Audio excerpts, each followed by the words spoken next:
14 साल की दुष्कर्म पीड़ित प्रेग्नेंट लड़की की सुप्रीम कोर्ट से गुहार। सीजीआई चंद्रचूड़ ने कैसे लिया तुरंत एक्शन। 28 हफ्ते के गर्भ गिराने के लिए याचिका। न्याय के दरवाजे पर कई बार ऐसे केसेज आ जाते हैं जिनमें फैसला लेना मुश्किल हो जाता है। एक तरफ कानून तो दूसरी तरफ इंसानियत न्याय के दोनों पलड़ों पर बैठी नजर आती है। पलड़ा किसकी तरफ ज्यादा है फर्क करना मुश्किल हो जाता है। ऐसा ही एक मामला सुप्रीम कोर्ट में सीजीआई डीवाई चंद्रचूड़ के सामने आया, जिस पर पहले तो वो चकित हुए, लेकिन उन्होंने इस मामले में तुरंत कार्यवाही की। दरअसल सुप्रीम कोर्ट में शाम के उस वक्त सीजीआई चंद्रचूड़ के पास एक मेल आया जब सुनवाई का वक्त खत्म हो चुका था। इस मेल में देश की सर्वोच्च न्यायालय से ये गुहार लगाई गई थी कि मेल करने वाली एक महज 14 साल की लड़की है जो दुष्कर्म पीड़ित है और अब उस जघन्य अपराध की वजह से वो 28 हफ्ते की गर्भवती है। सीजीआई को मिले इस मेल में गुहार लगाई गई थी कि सुप्रीम कोर्ट उसके 28 हफ्ते के गर्भ को गिराने की इजाजत दे दे। सीजीआई चंद्रचूड़ ने इस मेल पर तुरंत एक्शन लिया। सीजीआई चंद्रचूड़ ने अपनी अगुवाई में 2 जजों की बेंच को तुरंत गठित किया।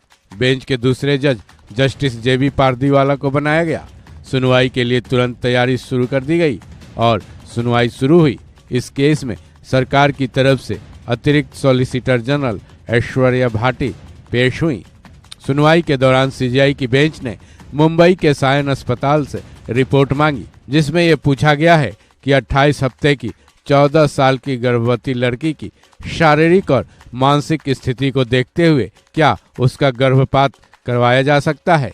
इतना ही नहीं, सीजीआई चंद्रचूड़ की बेंच ने मुंबई के सायन अस्पताल के मेडिकल सुपरिटेंडेंट को यह भी निर्देश दिया है कि वो इस मामले में जल्द एक मेडिकल बोर्ड गठित करें। उसके बाद गर्भपात कराया जाना चाहिए या नहीं, इसकी रिपोर्ट पेश करें।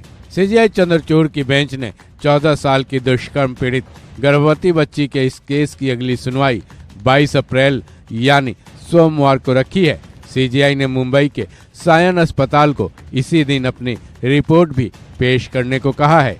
हालांकि इस मामले में पीड़िता बच्ची ने मुंबई हाई कोर्ट का दरवाजा भी खटखटाया था, लेकिन गर्भपात कराने वाले इस मामले की याचिका मुंबई हाई कोर्ट ने खारिज कर दी थी, जिसके बाद मुंबई हाई कोर्ट के इस फैसले को सुप्रीम कोर्ट में चुनौती दी गई है। बता दें, सुनवाई में याचिकाकर्ता बच्ची पेश नहीं हुई थी क्योंकि फिलहाल वो मुंबई में है और गर्भावस्था की वजह से कोर्ट में आने में असमर्थ है। ऐसे में उसकी तरफ से वकील ने सीजीआई की बेंच में जिरह की। वहीं अगर नियमों की बात करें तो एनटीपी यानी मेडिकल टर्मिनेशन ऑफ प्रेगनेंसी अधिनियम के तहत गर्भ गिराने की ऊपरी सीमा 24 हफ्ते तक ही है। ये विवाहित और सभी तरह के खास श्रेणी के गर्भवती महिलाओं पर लागू होता है। इस वर्ग में दुष्कर्म पीड़ित, शारीरिक रूप से कमजोर महिलाएं और नाबालिग भी आते हैं। अब चूंकि इस नाबालिग का गर्भ 28 हफ्ते का हो चुका है, इसलिए इस केस में अस्पताल की रिपोर्ट तलब की गई है। बहरहाल इंसानियत, मेडिकल टर्म्स और कानून के हिसाब से इस पर सीजीआई चंद्रचूड़ क्या फैसला लेते हैं, ये देखने वाली बात होगी। इस खबर में बस इतना ही। बाकी अपडेट्स के लिए जुड़े रहें वन इंडिया हिंदी के साथ।